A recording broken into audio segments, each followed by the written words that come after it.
Now it came to pass on the third day that Esther put on her royal apparel and stood in the inner court of the king's house over against the king's house. And the king sat upon his royal throne in the royal house over against the gate of the house. And it was so, when the king saw Esther the queen standing in the court, that she obtained favor in his sight. And the king held out to Esther the golden scepter that was in his hand. So Esther drew near and touched the top of the scepter. Then said the king unto her, What wilt thou, Queen Esther, and what is thy request? It shall be even given thee to the half of the kingdom. And Esther answered, If it seem good unto the king, let the king and Haman come this day unto the banquet that I have prepared for him. Then the king said, Cause Haman to make haste, that he may do as Esther hath said. So the king and Haman came to the banquet that Esther had prepared. And the king said unto Esther at the banquet of wine, What is thy petition? And it shall be granted thee. And what is thy request? Even to the half of the kingdom it shall be performed.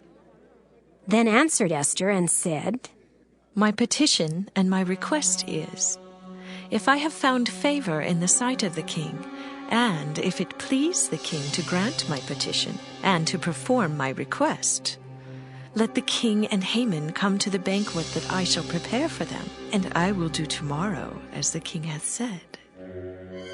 Then went Haman forth that day joyful and with a glad heart. But when Haman saw Mordecai in the king's gate, that he stood not up nor moved for him, he was full of indignation against Mordecai. Nevertheless, Haman refrained himself. And when he came home, he sent and called for his friends and Zeresh his wife. And Haman told them of the glory of his riches and the multitude of his children and all the things wherein the king had promoted him, and how he had advanced him above the princes and servants of the king.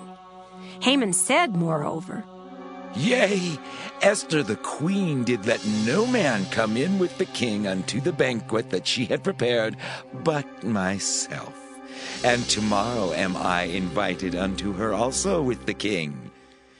Yet all this availeth me nothing, so long as I see Mordecai the Jew sitting at the king's gate.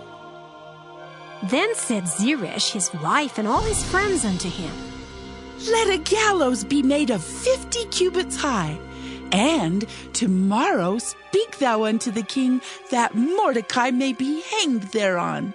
Then go thou in merrily with the king unto the banquet. And the thing pleased Haman, and he caused the gallows to be made.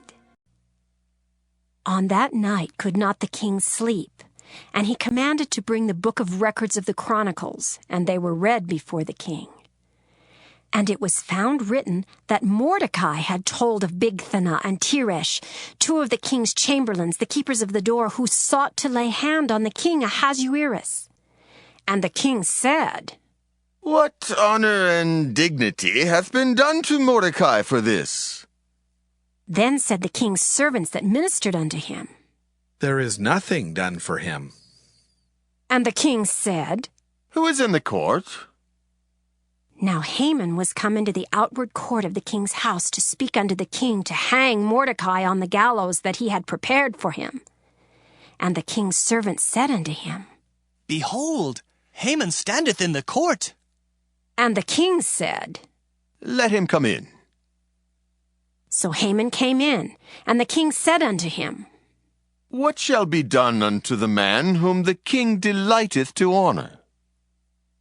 Now Haman thought in his heart, To whom would the king delight to do honor more than to myself? And Haman answered the king, For the man whom the king delighteth to honor, let the royal apparel be brought which the king useth to wear, and the horse that the king rideth upon, and the crown royal which is set upon his head. And let this apparel and horse be delivered to the hand of one of the king's most noble princes, that they may array the man withal whom the king delighteth to honor, and bring him on horseback through the street of the city, and proclaim before him, Thus shall it be done to the man whom the king delighteth to honor. Then the king said to Haman, Make haste, and take the apparel and the horse as thou hast said, and do even so to Mordecai the Jew that sitteth at the king's gate. Let nothing fail of all that thou hast spoken. Then took Haman the apparel and the horse, and arrayed Mordecai, and brought him on horseback through the street of the city, and proclaimed before him, Thus shall it be done unto the man whom the king delighteth to honor. And Mordecai came again to the king's gate. But Haman hasted to his house mourning and having his head covered. And Haman told Zeresh his wife and all his friends everything that had befallen him. Then said his wise men and Zeresh his wife unto him, If Mordecai be of the seed of the Jews, before whom thou hast begun to fall, thou shalt not prevail against him, but shalt surely fall before him. And while they were yet talking with him, came the king's chamberlains, and hasted to bring Haman unto the banquet that Esther had prepared.